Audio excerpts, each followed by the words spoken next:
Congressman Rich McCormick, he's joining us now. Good to see you. He serves on the House Foreign Affairs Committee as well as the House Armed Services Committee.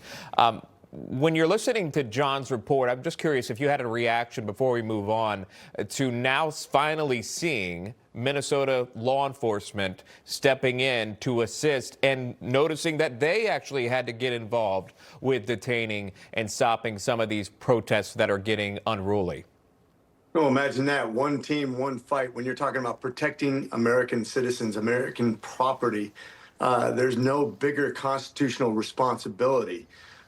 This is absurd that it got to this point, that we weren't working together. When you're talking about still sanctuary cities in Minnesota that are not allowing access to their jails, when the most liberal cities in America are putting people in jail, you know those people are bad people, and not allowing us to get access to them to deport people who are a burden on society. Even those people who are here illegally, who are in those societies, those demographics are being basically preyed upon by these same people in jail, and they won't even allow us access to those people. That is the extreme of the extreme, and it needs to be dealt with.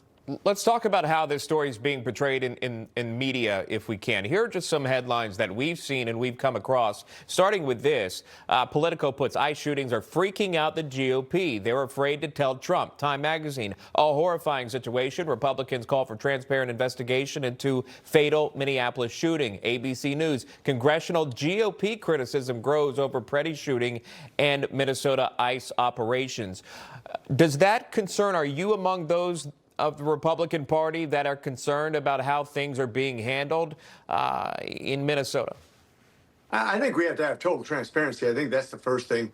When things went wrong in the military, when I was in the Marines, people died sometimes, and sometimes it was through no fault of anyone's, just bad circumstance. People make decisions that are rash sometimes when things are happening. Everybody wants the right thing to be done, but sometimes mistakes happen. When that happens, the best thing you can do is expose everything to truth, everything to transparency, just like we always say in the Republican Party. That's how you solve problems. And then we get to the bottom of it, and then people feel better. The worst thing you can do is encourage people to actually get in the way of law enforcement from doing their job, especially if you're armed. People are going to be very skittish. This is going to this is going to be a review from both sides, I think, but the rhetoric needs to be toned down. I keep on saying that over and over again. When you're talking about people encouraging people to bring guns and confront police officers, being violent, destroying property, that's never a good idea. That's always going to result in this. But I think in some ways, this is kind of like what happened in Gaza. When you want a response, when you want a headline, people are actually setting themselves up for this bad response because they want to have something to talk about. They want to have something negative because that's what they thrive off of. Let me show you this final thought here from Mayor Jacob Fry. He put this out on X. He said, I spoke with President Trump today and appreciated the conversation. I expressed how much Minneapolis has benefited from our immigrant communities and was clear that my main ask is that Operation Metro Surge needs to end. The president agreed the present situation can't continue. He went on to say that he was going to meet with Border Czar Tom Homan to discuss next steps.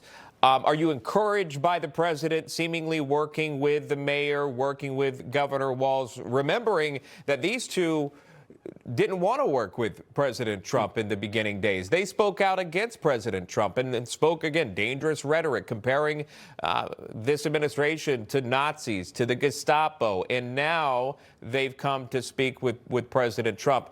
Do you believe the president has remained steadfast in how he's handled this situation from start to finish?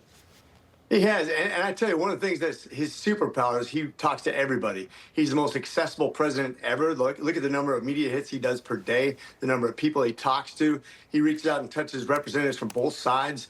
The guy is incredible, and when he talks to people one-on-one, everybody seems to come away better off for it, with a better understanding what his objectives are. And actually, he listens, and people don't give him credit for that, but you can see the response of both the governor and mayors has been very positive, and that's a good relationship in the building. All right, Congressman Rich McCormick joining us here on National Report. Congressman, thank you. Great to see you. Information. Truth is freedom. Is Newsmax. It's real news for real people.